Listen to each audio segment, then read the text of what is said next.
Aló. Muy buenas tardes para todas, para todos. En realidad yo no voy a hablar, yo voy a moderar este panel. Y lo que me han dicho todos los panelistas es que no los presente demasiado, sino que de una vez pudiéramos comenzar a conversar. Yo simplemente digo, Karen Labrador, Colombia líder, ustedes pueden mirar la hoja de vida, pero ella va a contarnos más adelante de qué se trata el cuento. Vicky Colbert, ni más ni menos que Escuela Nueva, que además se acaba de ganar un super premio en Hong Kong, ya vamos a hablar de él también. Matías Rust, práctica de la atención plena, aplicada en las escuelas, en las empresas, ya nos va a contar también. Y por supuesto Darsham, que ha hecho una presentación muy provocativa para iniciar este panel. Definitivamente el tema de la paz no es un tema colombiano, es un tema mundial. Realmente las noticias nos tienen abrumados con el cuento de Birmania, lo que está pasando en Siria, el cuento colombiano ni más faltaba, y lo que ha hablado Darsham también es el cuento de las inequidades socioeconómicas que conducen a situaciones de trauma. Es un reto inmenso. He escuchado en estos meses una cita de María Montessori, más o menos de este tenor: los acuerdos de paz los firman los políticos, pero la paz se construye en la escuela y es un proceso muy largo. Yo quisiera, en realidad, para que nos informáramos muy bien de algo que me estaba comentando Karen ahora a la hora del almuerzo. Colombia Líder evalúa alcaldes y gobernadores y en ese proceso hacen un seguimiento allí a la participación de los niños. Karen, ¿cuáles son las prioridades de los niños en este proceso de elaboración de los planes de desarrollo de municipios y gobernaciones? Gracias, Rafael. Bueno, para este periodo de alcaldes 2016-2019 evaluamos cerca de 28 de las 32 gobernaciones del país y 200 de los 1.101 municipios, y fueron 5 las prioridades, es decir, los temas que más pedían los niños, las niñas y los adolescentes que se incorporaran en los planes de desarrollo. 1, el tema ambiental, la preocupación de dónde viene el agua, cuidar el ambiente, cuidar los recursos naturales. 2, la seguridad, entornos protectores, el tema de pandillas, el tema de ¿qué es la paz? Es la primera generación de Colombia que se dice que va a vivir en paz. Entonces, ¿qué significaba eso? Tercero, todo el tema de seguridad, ya les dije seguridad, el tema de la educación, educación con cobertura, educación con calidad. El cuarto tema, infraestructura, traducido en tener carreteras que me permitían a mí llegar al colegio sin tener que subirme a un burro 4 horas, 5 horas, atravesar en lancha y demás. El tema de la alimentación fueron los temas centrales ahí. Y que, si tú me permites contar una anécdota, y que tiene que ver también con lo que Darsha decía ahorita, nos ocurrió en Corinto. Llevamos alcaldes de territorios donde no había conflicto a que escucharan a los niños del departamento. Y uno de los niños, de más o menos tenía 9 años, él dice: allá los grandes que decidan quién tapa el hueco. Yo quiero subir a la loma a volar cometa y que yo no termine como mis amigos. Todos habían terminado sin paticas, sin piernecitas, porque una mina quiebrapatas los había afectado. Eso es lo que los niños dicen: queremos la paz, queremos jugar, queremos disfrutar el territorio. Y eso es lo que nosotros hacemos en un ejercicio de visibilizar a los niños como los futuros líderes. Vamos a ser los ciudadanos activos. Esta mañana hablaban de eso, pero también van a ser nuestros gobernantes. Y cuando ellos comienzan hoy a hablar de estos temas de ambiente, de ser niños solidarios, de ser empoderados y de ver a la Colombia diversa, la Colombia de la ruralidad. Tenemos en Colombia, de los 1.101 municipios, 750 de menos de 20.000 habitantes. Muchas gracias. Matías, tú llevas aquí varios años en Colombia. Me has advertido que no se habla de mindfulness o atención plena, sino de la práctica de la atención plena. Y veo una estrecha relación entre lo que respira tu tu organización hace y lo que ha expuesto Tarshan. Cuéntanos cuál es tu impresión de lo que ves directamente en las escuelas. Sí, muchas gracias por la pregunta y muchas gracias, Darshan, por la presentación. Realmente me conmovió mucho y me hizo mucho recordar varias cosas que yo he visto en los colegios. Yo no me considero un experto grande en educación, aún menos en educación rural. No he visto cientos de salones, pero los 20, 30 salones que he visto me han marcado mucho, ¿sí?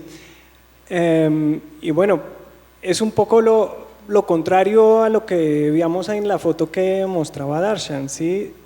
Uno va a un salón y lo que uno siente primero es la gran tensión, el desorden que hay en muchos casos. No quiero generalizar, pero es un poco cuál es la disposición de los niños que tienen la capacidad de concentración y de atención allá. Es muy baja, están muy distraídos y eso obviamente tiene todo un montón de dinámica y es de violencia escolar, que es una de las más altas en América Latina, aquí en Colombia, y bueno, eso lleva a un círculo vicioso ahí de tensión en un aula. Ahora, ¿por qué hay eso? No es que los niños llegaron al colegio y decidieron yo hoy voy a ser el chico malo o la chica mala o quiero o no sé qué voy a hacer. Ningún niño decide ser la distracción. Es un poco lo que yo diría la palabra de trauma que mostró Darshan. Podemos entender el trauma como con una T grande capital, es como el trauma de abuso, diferentes traumas psicológicos fuertes que hay, pero hay que reconocer, hay algo como un trauma con T pequeño, ¿sí? Es un trauma que tenemos que reconocer de alguna manera, todos lo llevamos, es como un equipaje emocional que no podemos desconocer, que todo lo llevamos dentro, y me incluyo, ¿sí? Son frustraciones, impotencia, rabia, tristeza, no estamos nosotros como fuera de esto, son emociones que llevamos y que se encarnan en nuestro ser, y cuando no tenemos herramientas de cómo manejar eso, ¿qué hacemos? Pues en algún momento explota y simplemente hacemos cosas que ahí no dan. Yo estuve en un salón en Bosa, aquí en Bogotá, intentando dar una clase. Yo los digo con toda sinceridad, no pude. Después de 15 minutos salí corriendo, no pude, porque no sabía cómo manejar esa situación, esa carga. ¿Y qué pasa ahí? Lo siento que ya voy como un poco adelantando, pero ¿qué pasa entonces? Los docentes tienen que llevar todo eso, ¿sí? ¿Y qué pasa con los docentes? Pues se cargan eso y están muy agotados y no pueden con esa situación. Me recuerdo, y aprovecho para hacer esa anécdota porque creo que muestra muy bien cómo está la situación en los colegios. Más veces vamos allá y hacemos acompañamiento a los docentes, y fui allá y vi una persona, docente que participa en el programa, y le pregunto, ¿cómo estás? Y está allá en llanto y me dice, es la única pregunta que no quisiera que me hagas, ¿sí? De tanto carga que lleva, de estar ahí con tanta tensión y estrés que tiene. Entonces, quiero de eso resaltar simplemente 2 puntos. El trauma está ahí, pero todos llevamos algún trauma y hay que trabajar con eso, y tenemos que desarrollar las herramientas desde la educación del ser de cómo podemos manejar esas situaciones y cómo podemos, y eso también se ha mencionado en la mañana, primero apoyar a los docentes en que ellos tengan las herramientas para ser modelos para sus estudiantes allá. Entonces, para responder un poco largo a tu pregunta, eso es lo que yo veo en los colegios aquí en Colombia, de cómo esa necesidad de poder apoyarnos desde el ser humano, porque los profes primero son seres humanos y los niños primero son niños, antes de ser estudiantes, antes de ser docentes, y hay que encontrar maneras de cómo hacer eso porque muchos llevamos cosas que no sabemos cómo manejarlas. Muchas gracias.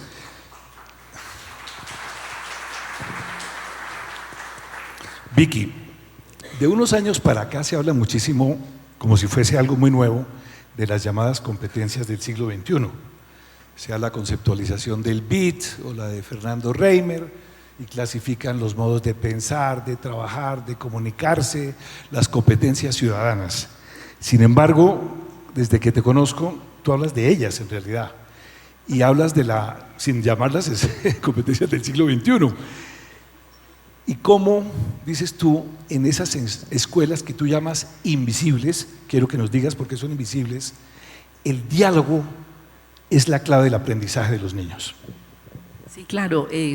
Pues Escuela Nueva, como la mayoría de ustedes saben, es un programa colombiano, un modelo colombiano, que nació en las escuelas rurales más aisladas de Colombia, lo que se llaman las multigrado. Yo las llamo invisibles, porque a veces no entran en las estadísticas, que son estas escuelas pequeñas donde hay un docente que tiene que trabajar con varios grupos a la vez. Ahí nació Escuela Nueva para universalizar la primaria en Colombia. Colombia no había universalizado la primaria hace 40 años, perdona que de esta información, porque no sabían cómo apoyar a estos docentes que manejaban distintos ritmos en el aula. Entonces eso llevó a tener que replantear todo, porque no funcionaba nada, y simplemente cambiar ese paradigma pedagógico que todos conocemos hace más de 150 años, que hay que pasar de transmisión de conocimientos a construcción de conocimientos. Entonces eso se venía hablando hace muchos años, pero todas esas filosofías de las pedagogías activas llegan a los colegios de élite, no a nuestras escuelas más vulnerables. Entonces lo que nosotros tuvimos fue que cambiar ese modelo pedagógico, ese paradigma, y entrar a un aprendizaje centrado a través del diálogo y la interacción. ¿Qué quiere decir eso? Pues los niños en Escuela Nueva todo lo tienen que trabajar dialogando, tienen textos dialogantes, guías dialogantes, para promover el diálogo, la interacción, ponerse de acuerdo y tomar decisiones en grupo.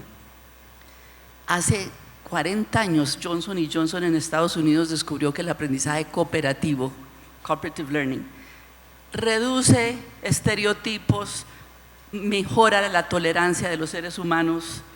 ¿Por qué? Porque aprenden a trabajar en equipo. Entonces resulta que en Escuela Nueva comenzamos hace más de casi 40 años solucionando un problema en el país, pero nos tocó cambiar ese paradigma pedagógico y entrar a promover que el aprendizaje se da mirándose los ojos, poniéndose de acuerdo y dialogando, no mirándose las nucas, que es lo que ocurre en el modelo convencional que todos conocemos, inclusive en instituciones de estrato 7 y 8. Entonces, la necesidad nos obligó a innovar y la esencia de Escuela Nueva se aprende dialogando. Los jóvenes en pareja, en grupo, los textos, las guías son dialogantes, y resulta que tenemos evidencia de eso, no solamente de que funciona para lo académico. Cuando Escuela Nueva se implementó bien en el país, a finales de los 80, Colombia fue el único país, de acuerdo a la UNESCO, donde las escuelas rurales sacaron mejores puntajes que las urbanas, el IESE. Eso es lo académico. Pero nadie conoce que desde el 2006 la Universidad de Londres publicó un estudio hecho por Clemente Forero, investigador colombiano, profesor de la Universidad de los Andes, evaluando el impacto de Escuela Nueva en la convivencia pacífica de los niños. Claro, porque se están mirando los ojos y están dialogando todo el día. Entonces, en estas escuelas no hay bullying. Hay este estudio, vale la pena que lo conozcan, en nuestra página web está, pero si tenemos esta clase de estrategias que promueven convivencia pacífica, lo que hay que hacer es implementémoslas bien, es decir, lo que hay que hacer es hagámoslas bien hechas en el país tiene soluciones probadas, no hay que comenzar a buscar cosas distintas, inclusive Escuela Nueva se ha llevado a otros países como Vietnam, ¿no?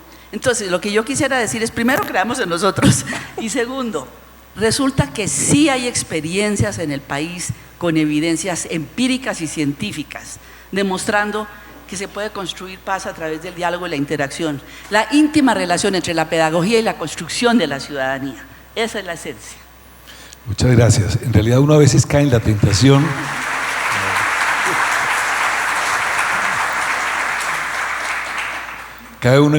de creer que la paz empieza después de la firma del acuerdo, y hace muchas décadas está Colombia en ese ejercicio.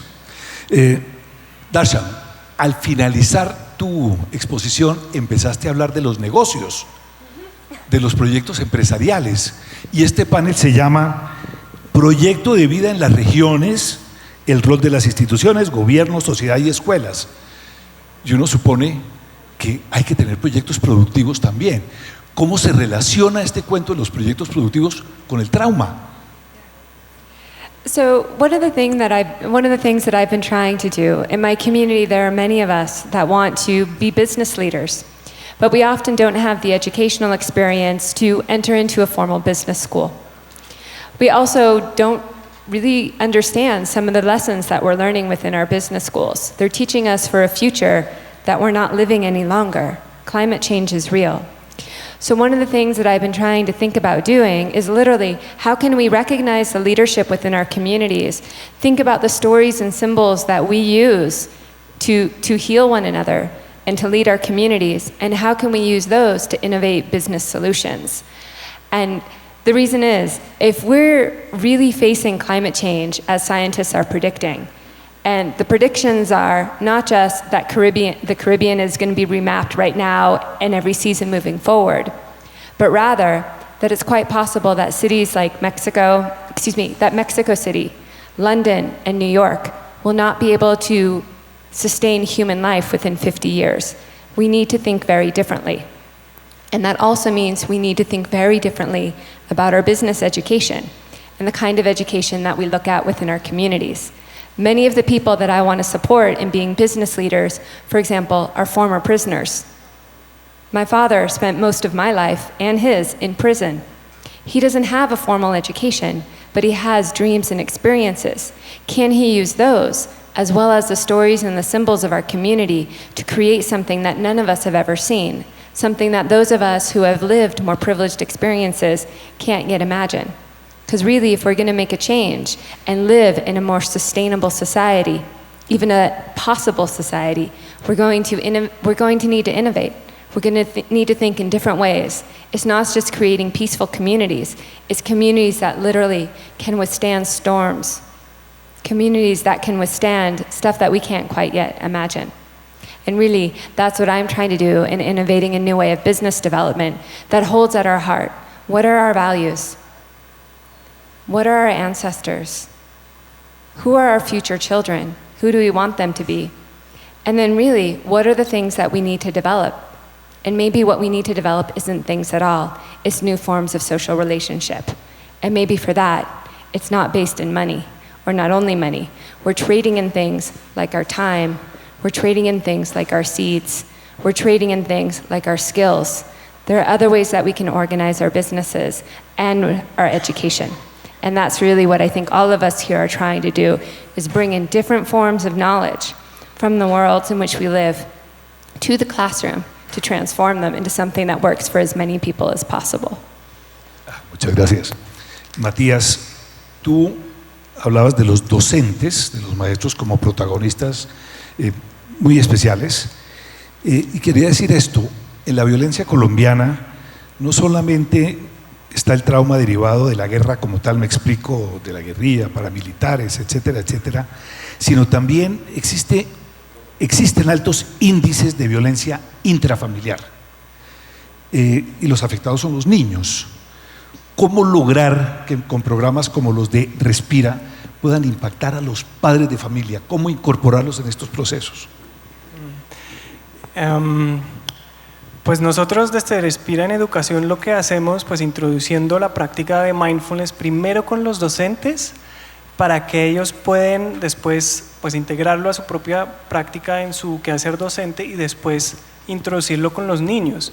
Y ahí entra el tema de familia que estás mencionando, porque nos hicimos esa pregunta, ¿cómo podemos llegar a los padres? Porque sabemos desde la ciencia lo que más efectivo es trabajar de manera pues multicomponente, y que sea no solo en el colegio, sino también en la comunidad, en la familia, como en los diferentes ámbitos donde se muevan, donde están los niños.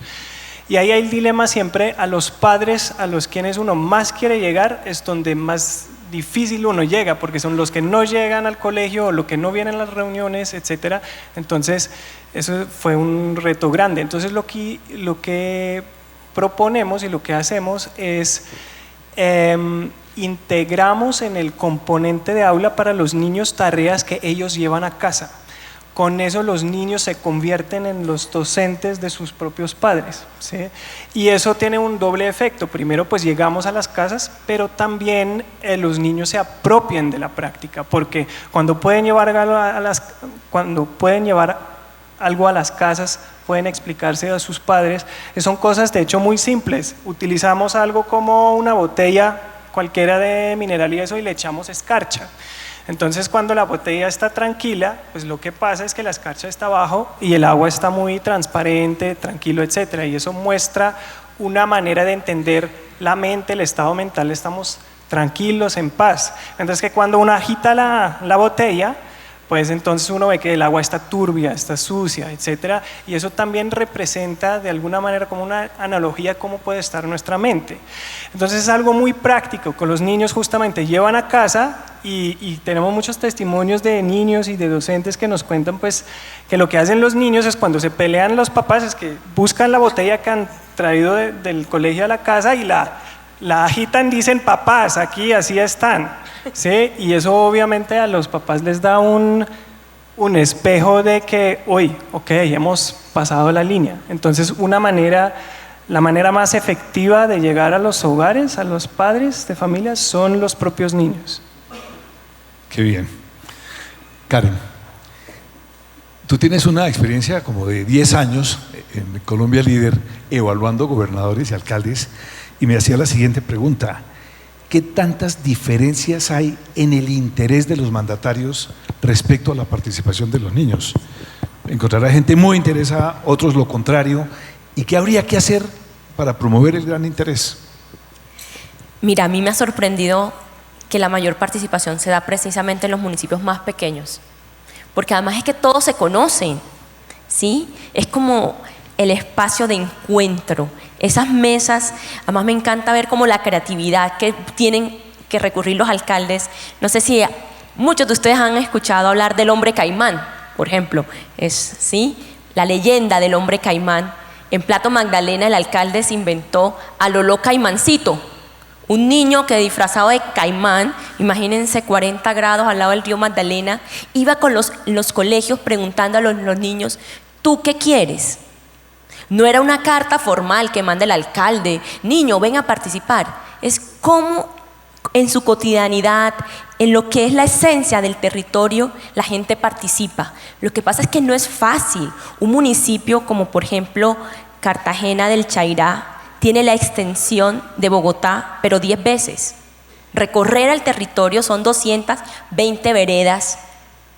No es fácil, pero es posible.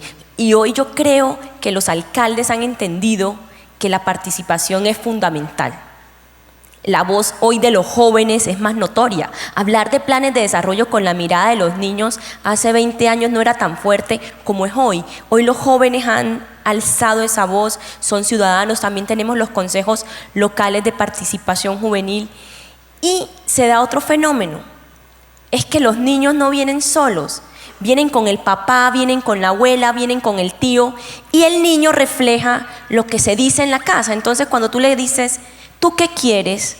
Y el niño dice, trabajo para mi papá. Seguramente en su casa ha escuchado que el papá dice, mija, estoy sin plata, mija, no hay nada. Entonces eso se ve. Hoy los consejos, por ejemplo, infantiles, donde tú tienes al alcalde infantil, al secretario infantil, también te permiten tener una aproximación distinta a lo público. No nos podemos quejar en Colombia diciendo no es posible, no se puede, ¿para qué voy a votar? Hay que incentivar esa participación. Precisamente nosotros ahora en diciembre entregamos el premio Construyendo Sueños, que buscaba identificar esas experiencias, y de los 200 alcaldes, casi que 170 eran de los municipios más pequeños, donde tienen de verdad que escucharlos, y no es fácil en este momento. Y yo creo que debemos visibilizar esos nuevos liderazgos que están empezando en nuestro país, y sí se puede. Rafael, si tú me dices en 2 palabras, yo te diría, sí se puede. Ay, muchas gracias. Vicky, aquí en este país se habla de muchas brechas, pero hay una que es brutal, que diferencia al campo de la ciudad. Y si hablamos de educación, hablamos de trabajo infantil, deserción, deficiente calidad, infraestructura, etc. Si a ti te preguntaran, ¿cómo ves la brecha de hace 30, 20 años y hoy? ¿El cuento ha relativamente empeorado o mejorado? Pues yo creo que Colombia, como el resto de América Latina, mejoró en acceso y cobertura para la básica primaria. Yo creo que la primaria, y en eso Escuela Nueva contribuyó en lo rural en Colombia. El reto ahora es la básica secundaria. Ahí es donde existen las grandes brechas entre el campo y la ciudad. Pero volviendo a la primera pregunta que me hiciste, que no te la terminé de contestar bien, pues claro, nuestro objetivo era universalizar, dar cobertura y mejorar calidad, que se probó a través de resultados académicos. Pero algo que nosotros venimos midiendo hace muchos años son esas que están hablando ahora de las habilidades del siglo XXI, precisamente por el aprendizaje colaborativo. Entonces comenzamos a evaluar autoestima. El primer indicador para ver cómo van las cosas es la autoestima de los niños. Hace 40 años estamos midiendo autoestima en Colombia, en Escuela Nueva. Comportamiento democrático, precisamente porque en Escuela Nueva los niños tienen gobiernos estudiantiles, tienen comités, aprenden a tomar iniciativas, todo esto. Entonces estamos evaluando comportamiento democrático, que eso es muy importante con indicadores. Lo más importante es el trabajo en equipo. Entonces las destrezas del siglo XXI, por eso es que yo digo, nosotros comenzamos de las escuelas invisibles y hablamos ahora de las destrezas del siglo XXI. Aprender a aprender, en todas las guías de Escuela Nueva dice aprender a aprender. Eso es lo principal. Cuando la información va cambiando tan rápidamente, hoy en día es aprender a aprender. A liderar procesos. ¿Cómo vamos sembrando esas semillas de líderes en las escuelas? Aprender a liderar procesos. A tomar iniciativas. Los comités de los gobiernos de los niños, ellos aprenden a tomar iniciativas. A seguir instrucciones, porque hay que aprender a seguir instrucciones, ¿no? Pero lo más importante, trabajar en equipo. Y resulta que esto es lo que hoy en día es lo último en las destrezas del siglo XXI y es lo que en Colombia venimos midiendo hace 40 años. Entonces esto es muy interesante poder uno volver a abrir esto y mirar, estamos hablando de las destrezas del siglo XXI hace mucho tiempo y la estamos además evaluando. Entonces yo quería dejar esa inquietud, pero en lo rural y lo urbano hay que volver otra vez a darle prioridad a lo rural, por Dios, en este momento después de los acuerdos. Es lo más importante. Entonces tiene que haber el sector público, el sector privado, la sociedad civil. En este momento el campo amerita un mayor esfuerzo precisamente para reducir esas brechas, que hemos demostrado que tenemos las soluciones, pero hay que implementarlas en todo el país para poder reducir las brechas. Entonces ahí es donde están los retos en este momento, pero las soluciones las tiene Colombia y las tiene evaluadas. Muchas gracias, por supuesto, Karen. Yo quisiera agregar que otro de los retos es qué vamos a hacer para que el joven rural se quede en el campo y quiera el campo. Porque hoy nos dicen, vamos a hablar del turismo en zona rural, vamos a llevar nanotecnología a estos municipios. Pero es que si el chico no se quiere quedar allá y se quiere venir a la gran ciudad, que ese va a ser el reto. ¿Cómo hacemos de eso el proyecto de vida para que sentamos el orgullo también de vivir en los territorios rurales de nuestro país? A nosotros nos tocó vivir algo. Muchos de los que ya salían de Escuela Nueva y se trasladan los papás a los pueblos más pequeños, pues nos tocó adaptarlo al urbano, escuela activa urbana, la misma metodología.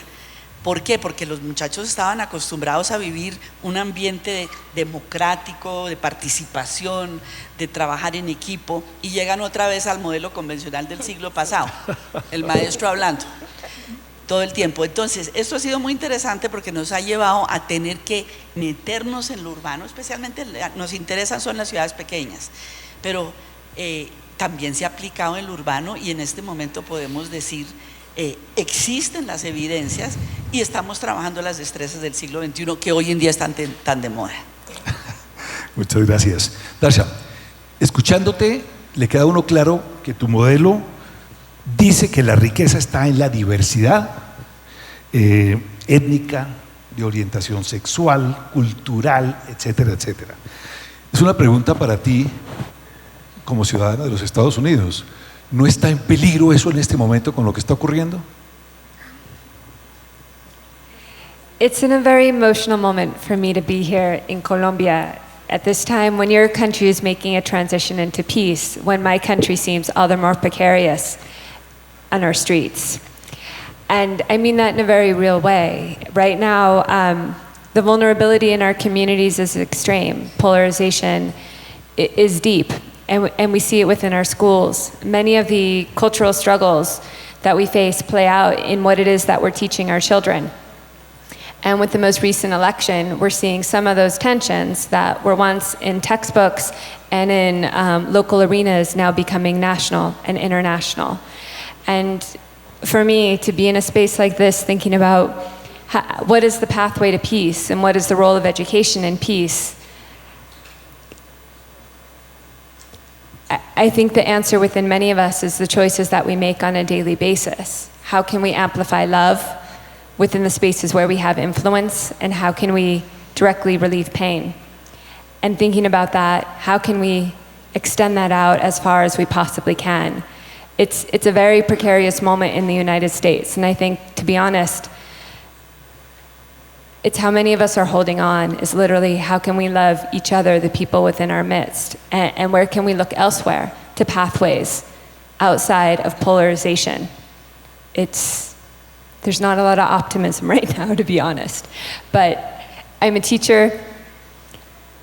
I was raised in the struggle, and I know where my heart is. My heart is with the people. My heart is with our planet, and I think in that respect, we will find our way forward. And I just hope it will be through a pathway of peace, and that Colombia will be one of our leaders in that direction. Muchas gracias.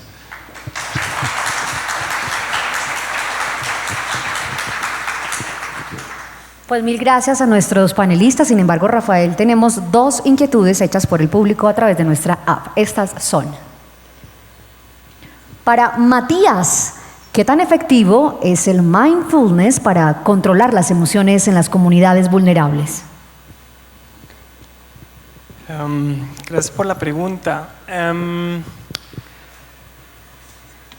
Estoy pensando en el término controlar las emociones, porque yo creo que primero que todo no se trata de controlar emociones, sino trabajar con ellas, ¿sí?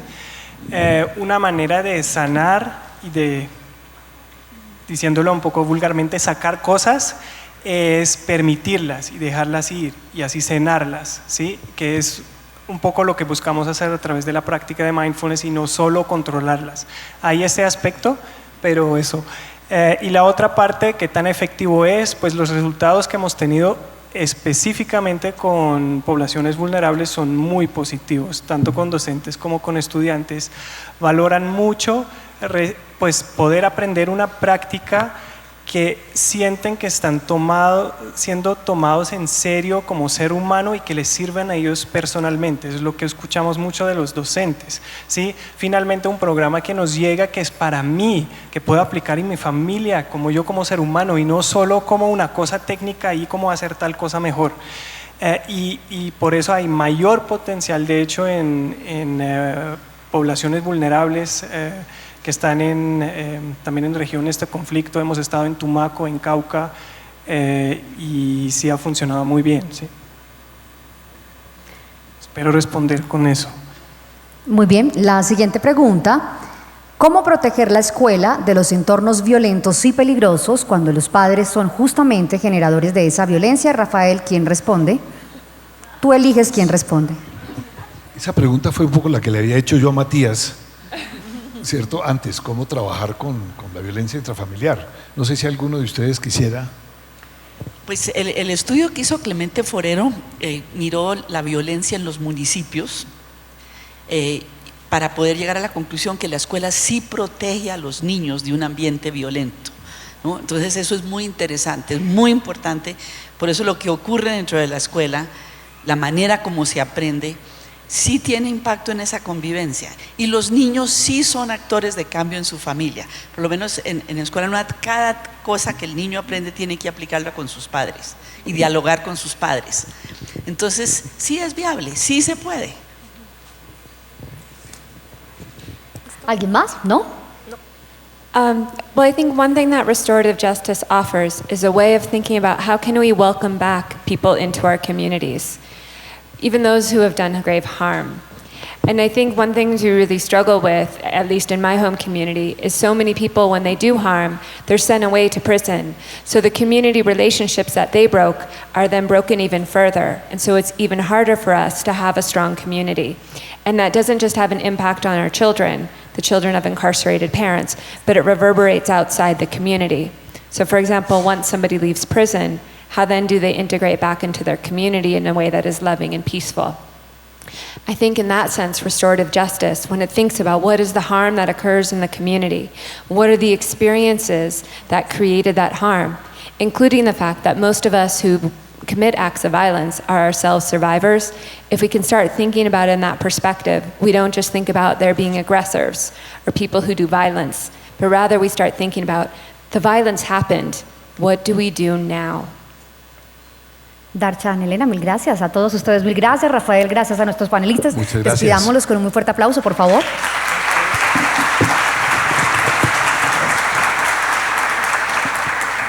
Miren, y a esta hora de la tarde quiero hacer una mención muy especial y es en agradecimiento a todas las personas que han hecho un gran esfuerzo por venir hasta aquí desde distintos lugares del país. Especial saludo a quienes nos acompañan desde Copacabana, Antioquia. Ellos están aquí hoy. Pamplona, Santander, Sincelejo, Sucre y Suán en el Atlántico e incluso más allá de nuestras fronteras, porque también tenemos participantes que han venido desde Guatemala, Bolivia, Ecuador y México. A ellos mil gracias por acompañarnos.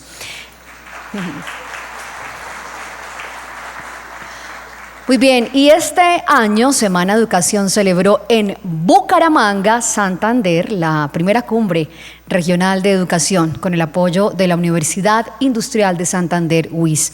Un evento dirigido a resaltar los esfuerzos que se hacen desde las regiones, como lo es el caso del Departamento de Santander, para mejorar la calidad y la pertinencia de la educación. En esa ocasión reunimos a más de 20 expertos y 900 asistentes durante toda la jornada. Un éxito que recordamos con gran satisfacción.